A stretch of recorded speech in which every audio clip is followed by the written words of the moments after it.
Hey, everybody, it's Eric alongside Rod. We're here joined today by Tim Bograkos, former Michigan State player and walk-on turned scholarship player that those of you of our vintage age remember him playing at Michigan State. And so we're thrilled to have you on. Thanks so much for coming on, Tim. I appreciate it. And this is the first time I've been called vintage so far. So Welcome to the 40s. Yeah, it feels good, I guess. I don't know. You could be called elderly statesman or something like that. That'd be much worse. That's a little while from now, probably. I've been resigned to the fact that I meet people now who weren't born when I was playing, and their parents will try to introduce me, and I'm like, your son or daughter wasn't alive yet, so they don't care. Well, again, thanks so much for joining the show. We really appreciate it. These are some part of our summertime conversations here in the off season. So why don't we just start out right away? Parts that I wasn't aware of at the time. I mean, talk about your recruitment to Michigan State. I think your father played for Michigan State in the late 60s for a year or two. And then obviously you ended up at Michigan State. What was the recruitment process like? Where else were you looking? Those sorts of things. Yeah. So my recruitment process kind of started on my own. I had my high school basketball coach, Stan Gooch, who was a legendary high school coach in the state of Michigan, had a relationship with Coach Izzo on the coaching staff down here. And he basically I would drive down with him a few days a week to play pickup basketball in the off season with the team. And, I would play as a relative term because I drive down and sometimes I wouldn't get any games on the court, or I'd sit and watch. And, but I would come, a few days a week consistently and just to try to play a little bit. And that was kind of my process of coming to Michigan State. Obviously, I knew, Mateen and Charlie and Mo Pete and those guys, we were all, I think I was, 10, 11 years old when I first met all those guys through AAU ball. So that was, my connection there. And then my high school coach would bring me down to play. I visited Kent State. I went to Ferris, schools like that, but there was never any real interest or scholarship offers, or I was going to come to Michigan State regardless. I had been accepted. I was coming to school here, and then through the kind of the playing of the pickup ball and that they came to me and said, you could join the team as a preferred walk-on. That's cool. So then you played against Mateen, the famous Flintstones, when you were in high school? I didn't play against Mateen. Mateen was older than I was, but I grew up watching those guys. Like he was one of those guys. Like I was, as a 12-year-old, he was in high school playing, 12, 13, before I got to high school, he was dominating high school. So I would go to their games and watch those guys. I played against Charlie. My freshman year was his senior year, but all those guys were like, they were legends to me growing up, and I watched them. And, I was a big fan of the Flintstones like everybody else was. Maybe as a follow-up to that. So you really were at, I would say, the tail end of the classic, the golden age of basketball in Flint. What was it like, just for people who are maybe a little younger, aren't familiar with it? What was the role of basketball like in that community when you were growing up? I mean, from the outside, it just seemed like such a huge central part of the culture of that community. Yeah, it was huge. I mean, a city basketball game where you had 4 Class A high schools in the city of Flint at that point, with Central, Northern, Northwestern, Southwestern, and any one of those matchups on any given night, then the gym would be full, and it was an event. Like, you wanted to be there. You wanted to see, Northern play Northwestern because Mateen was going to play against this other guard, Jody Allen from Northwestern, who was an amazing guard, and it was just, you knew it was going to be a battle. The crowds were going to be going back and forth. It was going to be really intense, and playing in it, you knew you had to show up and play hard-nosed, tough basketball, regardless of if it was a high school game, if it was a pickup game, if it was at a park, whatever it was kind of the foundation and fabric of the city had kind of bled into basketball. And so Flint's a hardworking blue collar city for a long time, and that was the way that basketball was played as well. So you had to strap your shoes up and be ready to go. But it was, those guys were celebrities back then in the city of Flint, basically. And that even led into like there was a pro-am league in Flint for a long time, where it was, you had college pro guys, college guys, just guys from the city that were unbelievable basketball players, but maybe never graduated high school, but they were as good as anybody you've ever seen playing. And then you'd get, then you lump in, folks coming from Saginaw and Detroit, and it was it was exciting. It was great experiences, fun to be a part of, fun to go watch and just experience it. I have a friend of mine from college who was a baseball player at Flint Central, and he swears the best high school game he ever saw in his life was a scrimmage. I'm a little older than you. It was a scrimmage when T. Green was at Flint Central. Yep. And Glenn Rice and all of Andre Rison and all those guys were at Flint Northwestern. And I can imagine he probably wasn't too far off. No. And so funny thing, T. Green is a long time. I've known T since, I'm 41. I've known him for 41 years. My grandpa was the athletic director at Flint Central back then. So I sold tickets to those games, and then I'd be in the crowd for those games. I have a picture on my wall here with me and my grandma, and I'm probably 2 years old in the gym at a Flint Central game. So he's not wrong. Those were some really, really good teams back then. So turning back to Michigan State, so you actually played at MSU from 2001 to 2005, but you took a red shirt your first year, right? I did, yeah. Okay. So maybe if you could tell our listeners a little bit how your role on the team evolved over that time, because you went from, again, a non-scholarship redshirt player to a guy playing big minutes in places like Rep Arena before you were done. So maybe just tell us a little bit about what went into your role changing. And the thing is too, it's not like Michigan State didn't have tons of scholarship talent during your time there. There were a lot of very, very highly rated players, and you still managed to force your way into the rotation. Yeah, it's interesting. So I came in that first year and just figured I'd be, I was going to be a practice player to help the team prepare for games and whatnot, and act as the scout team and the other team. And I learned a lot that year from guys like Matt Ishbia, Brandon Smith, who were fellow walk-ons, but who had been through the kind of that run of Final Fours into the championship, of how important practices are for success on the court. So you had to make sure that you were giving the playing group as best of a look as you could, as competitive as they could be.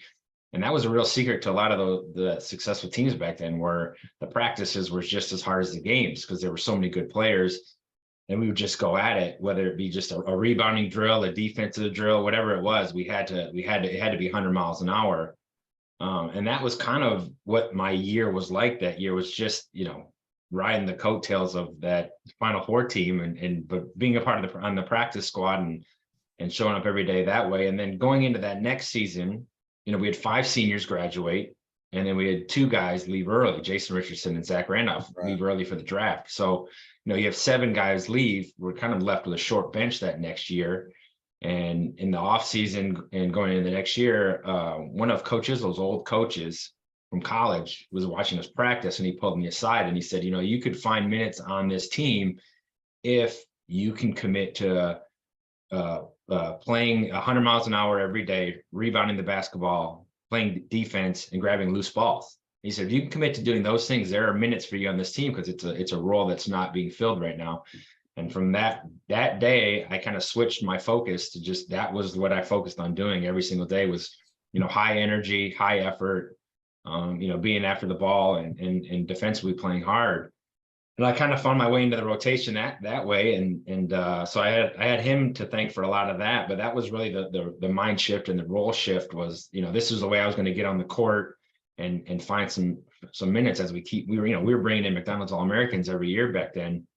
Right. They didn't need me to be focused offensively to try to score, but to come in for 2 to 3 minute, 4 minute stretches, maybe change the energy on the court, defensively, don't make any mistakes and don't turn the ball over. So Iz would stop yelling at me. Well, yeah, and that's what I recall most about you, is that you came in and it was an energy level change. I mean, I feel like for Mady Sissoko is a good example of that a couple of years ago, where he'd come in and the energy level sort of changed in the game. And that was before he was starting last year.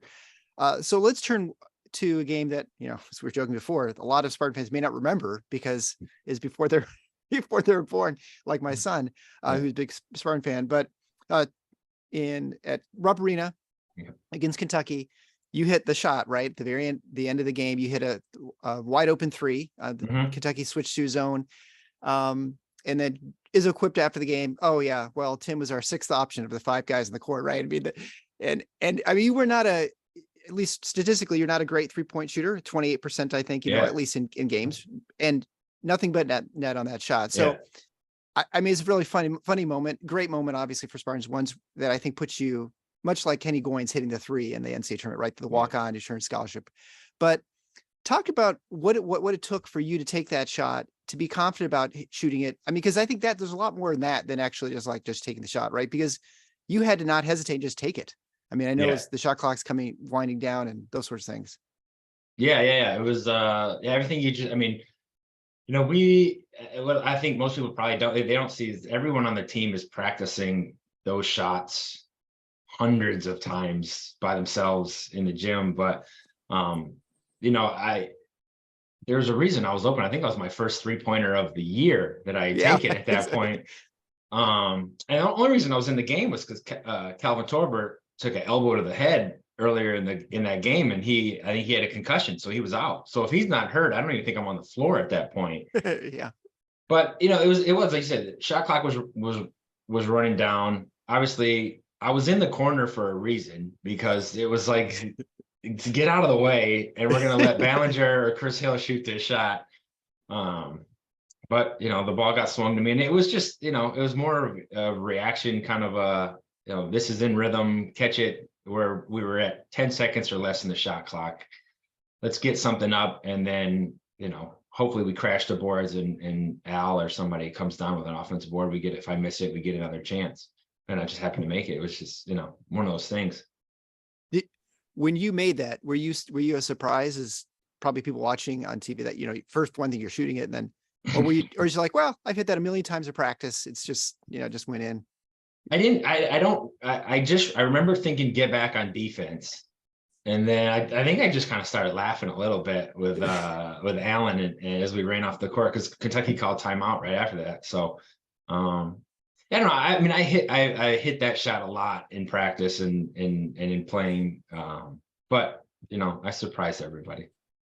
Well, and the thing to remember, I'm curious, because I don't know the answer to this. Do you remember what you averaged as a senior in high school? How many points a game?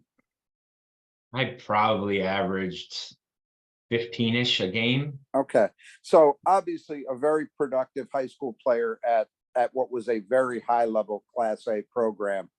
And that's the thing I think people don't always appreciate. So somebody like Matt Ishbia, for example, we'll talk about him as, a human victory cigar when he played.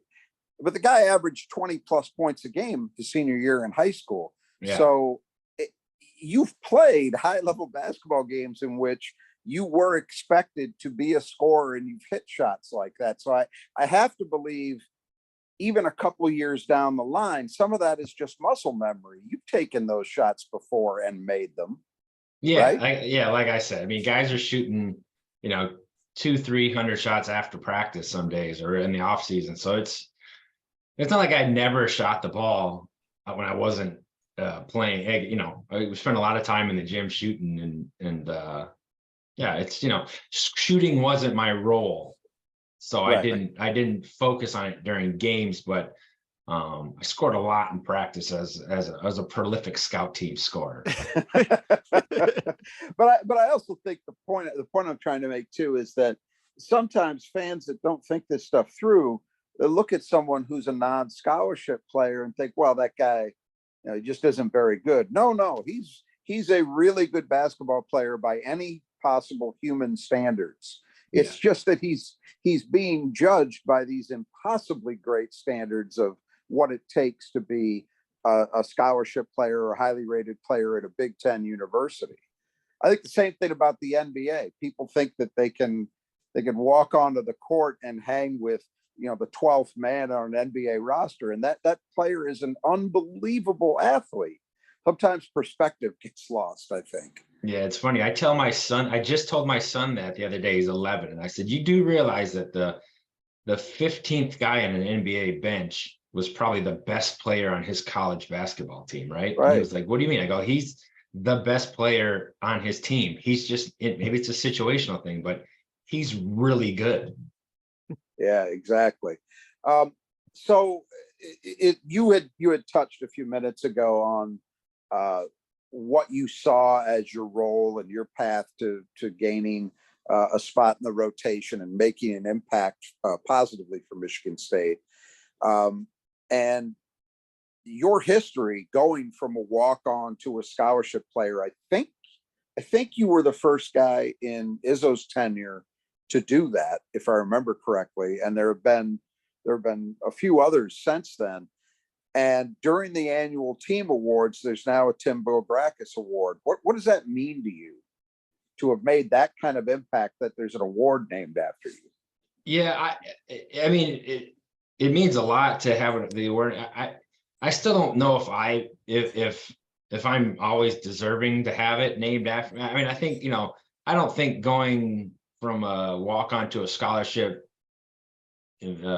player necessarily means there was a huge impact. I mean, I think I did have an impact, but I look at guys like Matt Ishbia and Brandon Smith and Steve Cherry. And I mean, these are guys who won the national championships. And so, you know, they made a huge I know they made a huge impact because I've seen them do it. I've heard the stories about, you know, what Matt and how Matt and Mateen battled in practice to get, you know, every single day. And then I've heard Mateen tell the story. And so, I mean, you know, I don't want to downplay it. It's a huge honor.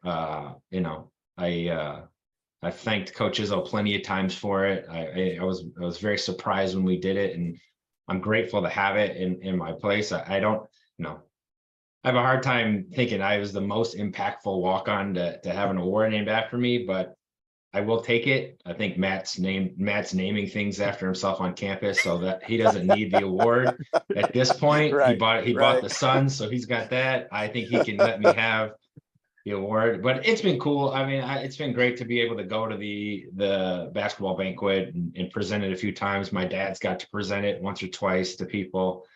And we've had some amazing players that have gone from walk-ons to scholarship, you know, absolutely. in the last 15, 18 years since I've been off the team. I mean, so I think that's the biggest thing, is that it represents this approach in Tom Izzo's program. And I'm just saying this as a fan, that there's been a pattern established that you can be a guy who doesn't come in, forget being, you know, a top 50 ranked player or a McDonald's All-American or any of those things. You can come in as a guy without a scholarship, and yet before you're done, you could be out there hitting game-winning shots in Elite Eight games against Duke. Yep. You know, you can be a starter like Austin Thornton was for a team that wins a Big Ten championship and earns a #1 seed, you know, or you can hit a game-winning shot at Rupp Arena to beat Kentucky. I mean, it really is something that I personally think is pretty unique. There's a lot of things about Michigan State's program that are unique, but I do think that's one of them that maybe people don't fully appreciate, is that there's a history of this, and you were really the first guy to do that. But there, as you said, there have been lots of other guys who have followed in your path and have also done great things at Michigan State.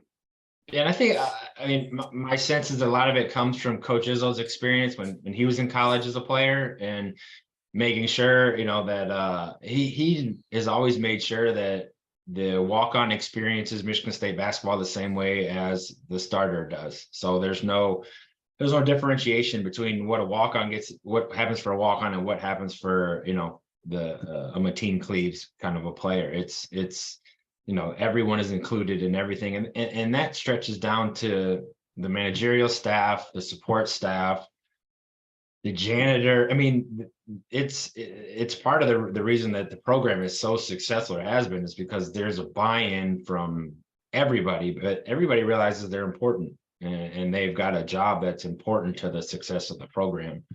And, you know, Rudy, who was the janitor at Breslin when we were there, we all had his phone number, and if we needed to get into the gym to shoot late at night, you could call Rudy, because we knew he was working at night. He'd come, you know, he'd open the door for you. And even now, I saw him a couple months ago, and we big hugs, and it's great to see him. But because he was a part of it, just like the rest of us was, and that's always been a huge kind of foundational piece for it. One of the things you notice as a fan is that if you're a walk-on and you go on into the game, Izzo doesn't yell at you when you're on the court. He's the only players. They're the only players who don't get yelled at. I assume that's different in practice, but what was it? Was it different for you? Because was that the same experience for you when you're the first season, you're kind of a walk-on, and then now there's more expected of you, and so you're getting more of an earful when you're out of the court? No, I didn't. I walked on to, I got an earful from the moment I got on to practice. And so I'll give you a good example of story. We were running a basic 3-on-2 drill, and I threw a pass that was maybe 6 inches behind where Charlie wanted to catch it for a layup. I think he still caught it and probably got the shot off, but Izzo just lit into me because it was a bad pass. He kicked me off the court. I had to go to the sideline into the tunnel and practice throwing chest passes with a manager for 5 minutes. And because of that moment, he called me the worst passer in the history of basketball. To this day, he still calls me that.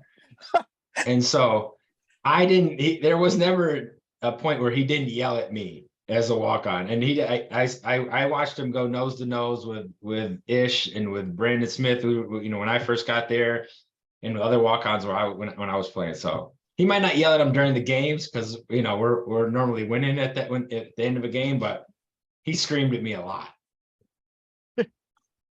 I got the full experience. How was that? How your coach is in high school? Was it a transition for you to get sort of that different coaching method from when you were a high school athlete? No, my high school coach was a yeller. So he yelled at me in high school a lot. He yelled at me when other people made mistakes. So the yelling, I was used to being able to kind of pull the messaging out of the delivery. So there was definitely a transition there, because it can get hard on you when you're getting yelled at consistently over something. But that wasn't the biggest. I think the speed of the game was the biggest transition for me coming to Michigan State. But yeah, I had a yeller as a high school coach. So. Well, before we continue, I just want to remind everyone, I don't know if it's been like the weather's been like it has where I am, Tim, but we've had a deluge of rain. And so I want to remind everyone to check out the Brothers to Just Do Gutters. They do great, fantastic work on the east side and the west side of the state. Unfortunately, not in Lansing area. So I think you're out of luck there, but you can get 10% off your work. They are excellent tradesmen. They do fantastic work, quick, efficient. They repair, replace, and can clean out your gutters if you need to have those sort of problems. Also, to check out Nudge Printing, that they do all the printing for Michigan State. They were instrumental in the Spartan Strong effort to raise $155,000, printing over 15,000 t-shirts. Gabe and Brittany are great Spartans. They are a sponsor of the show, and they do fantastic work. Great shirts. I'm wearing one right now. It's super comfortable. Great to work out in, or, well, I don't work out much, but when I walk around the town and stuff like that. So it's a great shirt. They do high quality printing work. You can get 20% off your order if you enter Final Four into coupon code. So check out Nudge Printing at nudgeprinting.com. So I guess, you were there for what, 2 Final Fours? Is that right? Yep. Yeah. So that's pretty good. I mean, that's not bad. For people to say, yeah, I played 2 Final Fours. I guess you weren't playing the first year, yeah. But what sort of stories you have, fun stories from those guys, any of those years, things that, maybe we might not know about? Oh man. What kind of fun stories do I have from the Final Fours? I don't know if I have any.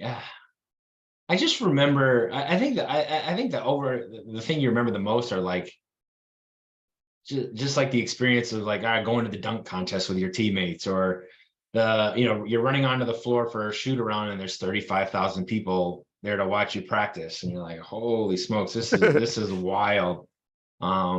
It's kind of that whole, like the whole, I don't know, pomp and circumstance of the whole Final Four experience. I mean, I was fortunate my first year that, I had seniors who had been to 4 straight, I think, at that point. Like that was, they were used to it. Like the Final Four was on the schedule at that point. Yeah, right. Yeah. I mean, we were going every year. And we were the number one. I mean, my freshman year, we were the number 1 seed in the tournament. Mm-hmm. So, there were a lot of expectations on that team. And I just remember sitting there almost in awe of being like at the Final Four or even in the tournament. And, I had the best seat in the house to watch these games. And, we were first couple of games, we beat up on people pretty good, but then we played some really good teams and just to watch our guys, the preparation, the intensity of the whole thing and just to see what it takes to get to a Final Four was really eye-opening.